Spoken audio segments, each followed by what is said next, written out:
మనం స్టూడెంట్స్ ఆస్పెక్ట్‌లో చూసుకున్నప్పుడు actually skills update చేసుకుంటే మాత్రమే what ever it may be ఈ మూవ్‌మెంట్‌కి ఎంతో కొంత సొల్యూషన్ లేదన్నది మనకు అర్థమవుతుంది. కనీసం ఎంతో కొంత కొద్దిగా బ్రెయిన్ షార్పెన్ పెట్టుకోవాల్సిన అవసరం అయితే ఫస్ట్ ఉంది కదా! అంటే కానీ ఎలా చేస్తారు?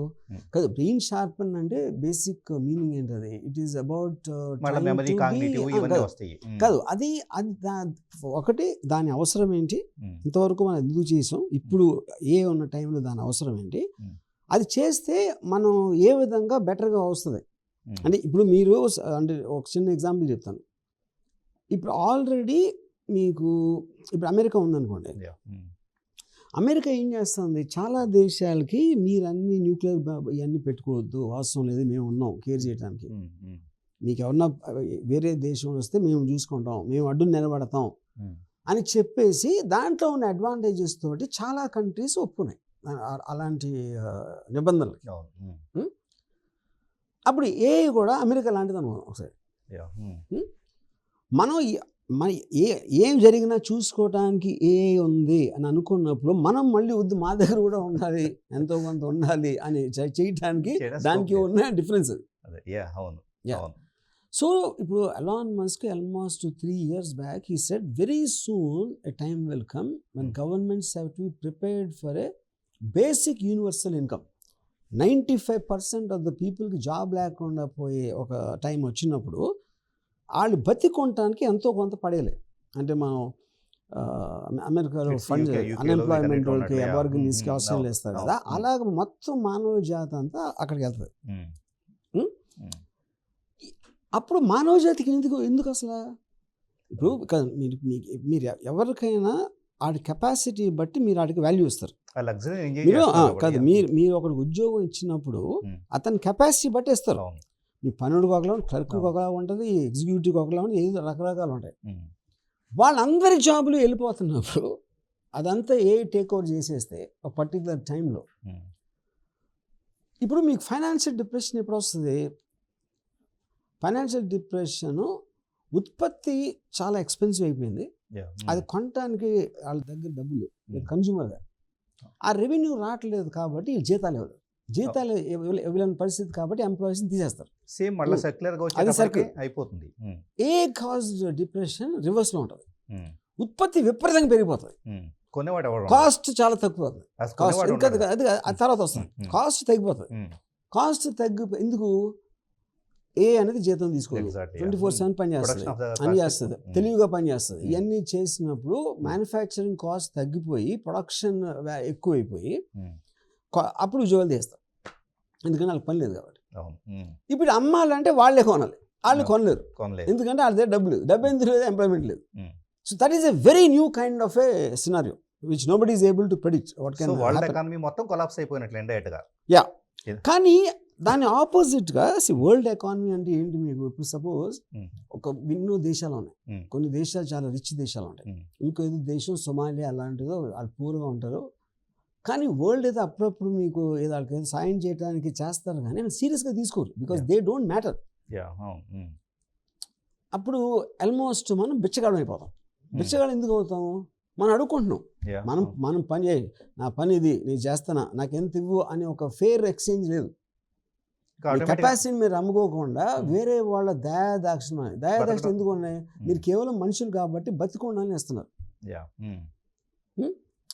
ఇంకొక సైడ్ ఎఫెక్ట్ ఏమవుతుందంటే మీకు రిలేషన్షిప్స్ అనేది మొత్తం తీసి పడేస్తుంది. రిలేషన్షిప్స్ తీసేసినప్పుడు పెళ్ళిళ్ళు ఇవన్నీ ఇప్పటికే ఐఎమ్ షూర్ బర్త్ రేట్ విపరీతంగా పడిపోతుంది అని చాలా కంట్రీస్లో, because people are enjoying the freedom. ఇంకొక మూవ్మెంట్ ఇప్పుడు చైనాలో అక్కడ స్టార్ట్ అయింది, let it be, let it rot, అంటే they don't any work, they don't, అది కాన్షియస్ డెసిషన్, ఏంటి పెద్ద చేసేది ఏముంది అని ఇలా ఉండిపోతామని కొన్ని లక్షల మంది దాంట్లోకి వెళ్తున్నారు. సో ఇప్పుడు ఇది స్పీడప్ చేస్తుందని స్పీడప్ చేస్తుంది. అట్ ద సేమ్ టైం అంటే పీపుల్కి మధ్య ఇప్పటిదాకా ఫైనాన్షియల్ ఇది కూడా ఇగోని దారి తీసేది. ఫైనాన్షియల్గా మీకంటే బెటర్గా ఉంటే కనుక దాన్ని మీ రిలేషన్స్ అన్నప్పుడు నేను అదగనే నవ్వింది. ఫైనాన్షియల్గా సంథింగ్ మీకంటే బెటర్గా ఉంటే కనుక I'm enjoying my ego. So మీకంటే బెటర్గా ఉన్నాను దాని మీద పెళ్లి సంబంధాల దగ్గర నుంచి బయట అవకాశాల దగ్గర నుంచి పీపుల్ నాకు గౌరవించే దాని దగ్గర నుంచి ఎవ్రీథింగ్ చేంజ్ అవుతూ ఉన్నప్పుడు దయ్యం లేదు అందరూ ఒకటే అని చెప్పేసి అనుకుంటే కనుక ఇక నథింగ్. అసలు రిలేషన్షిప్స్లో స్ట్రెంత్ కూడా యాక్చువల్లీ ఎందుకంటే బాగా సంపాదించే వాళ్ళకే కుటుంబాల విలువ ఉంటుంది. చిన్న ఎగ్జాంపుల్. కరెక్ట్. సో బాగా సంపాదించే వాళ్ళకి విలువ ఉంటుందంటే అసలు నువ్వు అందరూ ఈక్వల్ అనుకుంటే కనుక ఒక రకంగా విలువ పోగొట్టినట్లే. కరెక్ట్. ఇప్పుడు మీకు చాలాసార్లు మీకు ఎవరో తెలుసు అనుకోండి, కానీ ఈ మధ్యన మీరు ఎక్కువగా కలవలేదు, ఈ ఏళ్ళు అయిపోయింది అనుకోండి, అతని టాపిక్ రాలేదు, సడన్గా ఎవరో చెప్పారు ఆయన పోయాడని, మీకు ఏమనిపిస్తుంది? ఎప్పుడు పోయాడు అనుకుంటా కొంతమంది, మనకు అనిపిస్తుంది కదా. ఎందుకు అనిపిస్తుంది అంటే అతని రిలవెన్స్ మీ లైఫ్లో లేదు.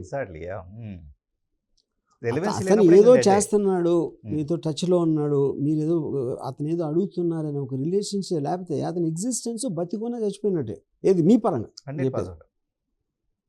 అప్పుడేంటి, కేవలం హ్యూమన్ వాల్యూస్, మనిషి కాబట్టి మనం చూసుకోవాలి, చారిటీ చేయాలి, ఆ మదర్ తెరీసా క్యాంపులు పెట్టినట్టు ఆ పరిస్థితి రావడానికి చాలా హై ఛాన్సెస్ ఉన్నాయి.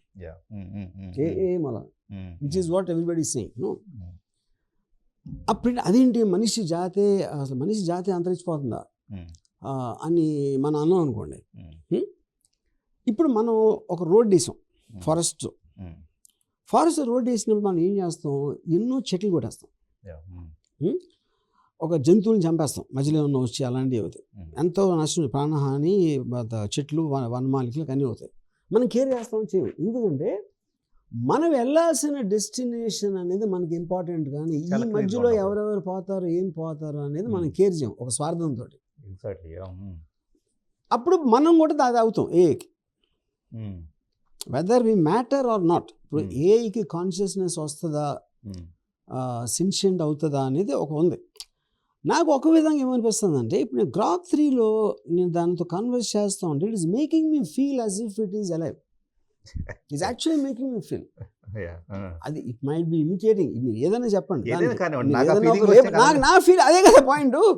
ఇప్పుడు సపోజ్ నేను శ్రీధర్ గారితో మాట్లాడుతున్నా, నాకు ఇప్పుడు ఎవరు సీక్రెట్గా చెప్పారు అనుకోండి, ఆ శ్రీధర్ మనిషి కాదు రోబో అని చెప్పారు అనుకోండి, కానీ అది అప్పుడు తెలిసినా కూడా ఏం డిఫరెన్స్ పడుతుంది, ఏం లేదు, మీకు ఆ feeling exactly. It is making me feel that. ఎందుకంటే చాలా సార్లు అది ఇచ్చే ఆన్సర్స్ అసలు ఫౌండర్స్ కూడా తెలిసో తెలియదు అని నాకు డౌట్ వస్తుంది. ఓపెన్ ఏ కంపెనీకి నిజంగా తెలుస్తుందా ఇది ఏం మాట్లాడుతుందని? అది ఎలా వస్తుంది? నేను ఒక కంపెనీకి ఒక ఎంప్లాయీని తీసుకున్నాను, అతను కొన్ని గైడ్లైన్స్ ఇచ్చాను, నువ్వు ఇలా చేయకూడదు, చెయ్యి అదే ఇలా చెప్పాను, అంతవరకు ఓకే. కానీ వాడు నాకు తెలియకుండా వాడు వేరే చేస్తున్నాడు అనుకోండి, అవ్వచ్చు కదా. అది మనిషి చేసినప్పుడు ఎందుకు చేయకూడదు? LLM మోడల్స్ లో ఎంత హ్యూజ్ డేటా మ్యానిపులేట్ చేసే మోడల్స్ లో అసలు కంట్రోలే ఉండదు, ఇంపాసిబుల్. అది ఎక్కడ అంటే ఇప్పుడు ఏంటి, ఇప్పుడు నేను జనరేట్ చేస్తే ఇప్పుడు రేపు పొద్దున్న గైడ్ లైన్స్ ఉన్నాయి, గార్డ్ రైల్స్ ఉన్నాయి అని వాళ్ళు చెప్తున్నారు, నాకైతే ఏమీ కనపడలేదు. అంటే వాళ్ళు పబ్లిక్గా చెప్పలేరు కాబట్టి అందుకనే మెల్లమెల్లగా చెప్తున్నారు. We also don't know how it works, we can't control అని వాళ్ళు కూడా అంటున్నారు. పాసిబుల్ కావు, ఎందుకంటే ఎథికల్గా ఇది ఇలాగే చేస్తుంది, ఇలానే మేము డిజైన్ చేసామంటానికి ఆ డిజైనింగ్ వాళ్ళ కంట్రోల్లో లేకుండా పోయింది. ఇప్పుడు ఫర్ ఎగ్జాంపుల్ గ్రాక్ 3 జనరేట్ చేసే కంటెంట్ నేను ఇంతవరకు చూసింది, ఎన్ని సెక్షన్లు తీసేసి వస్తుందంటే కాన్స్టిట్యూషన్ నుంచి. అదేంటి, ఆ జనరేట్ చేసే ఆన్సర్స్, దాని ఒపీనియన్స్, దాన్ని క్రియేట్ చేసిన సినారియోస్ అన్ని చేస్తే ఎవడైనా ఒకడంటే జీవితాంతం జైలు నుంచి బయటకు. అప్పుడేంటి గ్రాక్ 3 మీరు ఎలా చేయకూడదని అంటారు. I completely concur with Elon Musk. ఇప్పుడు టెక్నాలజీ అనేది అందరి చేతుల్లో ఉండాలి, అందరి ఒపీనియన్స్కి వాయిస్ రావాలి అనేది, ఫ్రీడమ్ ఆఫ్ ఎక్స్ప్రెషన్ అనేది ఫండమెంటల్ టెనెట్. అది ఏ ఒక్కరి చేతిలో కంట్రోల్ అవ్వకూడదు అని. దాని తర్వాత వాళ్ళు కొంతమంది విషపూరితంగా చేయొచ్చు, కొంతమంది పాజిటివ్గా చేయొచ్చు, నెగిటివ్గా చేయొచ్చు, అన్నిటిని భరించాలి. మీరు సెలెక్టివ్గా, ఇప్పుడు కార్లు కనిపెట్టాం, మీరు యాక్సిడెంట్ కూడా అవుతాయి, జనాలు చచ్చిపోతారు, ప్లేన్ పడిపోతుంది, మీ అన్నిటి దాంట్లో ఇది ఉంటుంది అది ఉంటుంది, అంతేగాని దీన్ని బట్టి దాన్ని ఆపేయడం, దాన్ని బట్టి దీన్ని ఆపేయడం అనేది జరగదు. మీలో నేను ఓపెన్గా చూసిన థింగ్, ఐడియాలజీ వేరు, ఫాలోయింగ్ వేరు, ఎవ్రీథింగ్ వేరు, కానీ దాంట్లో సొంత ఇంటలెక్ట్ ఉండటం అనేది, ఆ ఇంటలెక్ట్ ఉండే విధంగా అసలు ఫాలోయర్స్ని ఇష్టపడకపోవడం అనేది, చాలామంది ఫిలాసఫర్స్ ఫాలోయర్స్ అంటే ఒక సిస్టమ్ని ఇష్టపడరు. ఈ సిస్టమ్ కాకుండా మిమ్మల్ని యాజ్ ఇట్ ఈస్గా మీలో నుంచి కొన్ని క్వాలిటీస్ తీసుకుని, అండర్స్టాండింగ్ తీసుకొని సొంత ఇంటలెక్ట్ ఉపయోగించుకోవడం అనేది it's the real kind of advancement అని చెప్పేసి నేను భావిస్తాను. అంతేగాని మిమ్మల్ని యాజ్ ఇట్ ఈస్గా క్లోన్ చేయడం అయితే మాత్రము, మీరు అన్నారు రిజొనేట్ అవ్వటం అనేది మీలో నాలో ఒక 10 క్వాలిటీస్ రిజొనేట్ అయినాయి అనుకోండి. 90% క్వాలిటీస్ నేను మిమ్మల్ని క్లోజ్గా చూస్తాను, మీ ఓవరాల్ ఇంటెలిజెన్స్ చూస్తాను, ఇంకా నేర్చుకోవాల్సి ఉండి ఈ 10%తోనే నేను లైఫ్ లీడ్ చేస్తానంటే కనుక అది కరెక్ట్ లైఫ్ కాదు అంటాను. Correct, absolutely correct. అంతే కదా? కరెక్ట్. So that's what. ఎందుకంటే ఆర్జీవి చాలా మందికి ప్రేక్షకులు ఇక్కడ నేను చెప్పదలుచుకున్న విషయం ఏంటంటే, వాస్తవంగా నేను తెలుగులో చూసిన ఇంటలెక్ట్లో, అంటే తెలుగులోని కూడా ప్రపంచవ్యాప్తంగా కూడా నేను సంథింగ్ ఏదో బుక్స్ చదివినా కానీ సరే, యాక్చువల్లీ ప్రాక్టికల్గా నేను ఎంతో కొంత పాటు నాకున్న లిమిటెడ్ అండర్స్టాండింగ్తో నిజంగా లైఫ్ పట్ల ఒక ఫ్లెక్సిబిలిటీ ఉండి, ఐడియాలజీస్ ఉండి, సొంత స్వేచ్ఛను అనుభవించే వ్యక్తులుగా నేను మిమ్మల్ని భావిస్తూ ఉంటాను. ఐడియాలజీస్, మీ ఐడియాలజీస్ నా ఐడియాలజీస్ భిన్నమైనా కూడా ఐ ఆల్వేస్ రెస్పెక్ట్ దాట్. కాకపోతే నేను ఎందుకు కొంతమంది బ్లైండ్గా ఫాలో అవ్వద్దని చెబుతున్నా అంటే, బ్లైండ్గా ఫాలో అవ్వటం అనేది ఒక రకమైన సరెండర్నెస్. సరెండర్నెస్ ఉన్నది ఏది కూడా ఆటోమేటిక్గా మన ప్రోగ్రెస్కి హెల్ప్ కాదు. అంతే కదా? Absolutely correct. సో ఇప్పుడు దీనికి ఒక చిన్న క్వశ్చన్ చెప్తాను. మన ఇద్దరికి ఒక విభేదం అనేది లేకపోతే, మన ఐడియాలజీ కానీ దేంట్లో కానీ మన ఇద్దరిలో ఒకరు ఉండాల్సిన అవసరం లేదు ఇక్కడ. Because constant conversation and exchange of ideas and conflict of ideas is what will sharpens your brain. Exactly. కొత్త డైమెన్షన్స్ అన్లాక్ చేస్తారు. కరెక్ట్. అంటే ఇప్పటిదాకా నేను ఈ మూలలో కూర్చొని ఇంతే చూస్తున్నాను అనుకోండి, మీరు వచ్చేసి ఇక్కడి నుంచి ఇంకో డైమెన్షన్ యాడ్ చేస్తే ఇప్పటిదాకా నేను చూడలేకపోయానే అని చెప్పేసి నేను కొత్త డైమెన్షన్లో కూడా మొదలు పెడతాను కదా. That's what evolving process. అదే ఇప్పుడు చాట్ జీపీటీ ఇలాంటివి వచ్చేటప్పటికే ఒకేసారి 10 డైమెన్షన్స్ కరెక్ట్. సో ఆటోమేటిక్గా దీని 10 డైమెన్షన్స్లో మీరే చెప్పున్నారు. ఆర్జీవి సినిమా ఎలా తీస్తాడు, స్క్రిప్ట్ ఏముంటే కనుక అది యాజ్ ఇట్ ఈస్గా తీసి ఇచ్చేసేస్తాడు. మీ ఎక్కడెక్కడ మీరు ఏ విధంగా ప్లాట్ చేస్తారు, ఎవ్రీథింగ్, క్యారెక్టర్స్, వీటన్నిటిని ఇంట్రడక్షన్ అంతా కూడా యాజ్ ఇట్ ఈజ్ ఇస్తున్నప్పుడు విశ్వనాథ్ గారి శంకరాభరణం రామ్ గోపాల్ వర్మ ఎలా తీస్తాడు అంటే ఇచ్చింది. అప్పుడు ఏంటి అసలు నా సినిమాలని చూసిందా, విశ్వనాథ్ గారి సినిమాలని చూసిందా? నాకు రివ్యూలు తీయటం ఓకే, ఇంటర్నెట్లో చేసి రివ్యూలు బట్టి ఎంతో కొంత నేర్చుకుని ఇలా చేయటం. రామ్ గోపాల్ విశ్వనాథ్ గారి సినిమా ఎలా తీస్తాడు అనేసి ఎవరు చెప్పగలుగుతాడు? ఏ రివ్యూవర్ రాయగలుగుతాడు? ఎవరు రాయగలుగుతారు? అంటే మోస్ట్ ఆఫ్ ద థింగ్ చేసి ఈ మధ్య నాకు చాలా పెద్ద మనిషితో మాట్లాడితే తను ఏమన్నాడంటే, సరే ఇప్పుడు ఈ ఎల్ఎల్ఎంస్ అన్నీ కూడా అది దానికి కూడా తెలియదు, మీరు ఏమడుగుతున్నారు, అది ఏం ఆన్సర్ చెప్తాను కూడా తెలియదు, అదేదో బైనరీ నంబర్స్ ఇది నేనేమన్నానంటే అదంతా ఓకే. ఇక్కడ ఈ ఆర్గ్యుమెంట్ ఎలా ఉంటుందంటే, ఎల్ఎల్ఎం ఎలా పనిచేస్తుందో నాకు తెలియదు, అవసరం లేదు నాకు. మనిషి ఉన్నాడు, మనిషి ఏంటి, is a piece of flesh, blood and bones. Water ఉంటుంది, నైట్రోజన్ ఉంటుంది, ఏదో ఉంటుంది, అయిన అవసరం నాకు. ఫైనల్గా మాట్లాడినప్పుడు నాకేం ఇంపాక్ట్ క్రియేట్ చేస్తుంది అనేది నాకు అవసరం. ప్రతి దానికి ఏదో సైన్స్ ఉంటుంది వెనకాల. ఎల్ఎల్ఎం ఎలా పనిచేస్తుంది అనేది అసలు పాయింటే కాదు. అసలు మీరు ఒక సందర్భంలో ఒక ఫ్లవర్ ఉంది, ఆ ఫ్లవర్ ఇచ్చే ఫ్రాగ్రెన్స్ ఇంపార్టెంట్ తప్పించేసి అసలు ఆ చెట్టు ఎలా ఉంది, అది ఎలా పెరుగుతుంది. యాక్చువల్గా దేవతలో మోహన్ బాబు డైలాగ్ అది, చేతికి అందిన పువ్వుని వాసన చూస్తానే తప్ప ఏ చెట్టుకు పూసింది, ఏ చెయ్యి కోసింది అని ఎప్పుడు అడగలేదు. అంటే యు ఆర్ గెటింగ్ ద సారం, the final effect is what you want, not the process.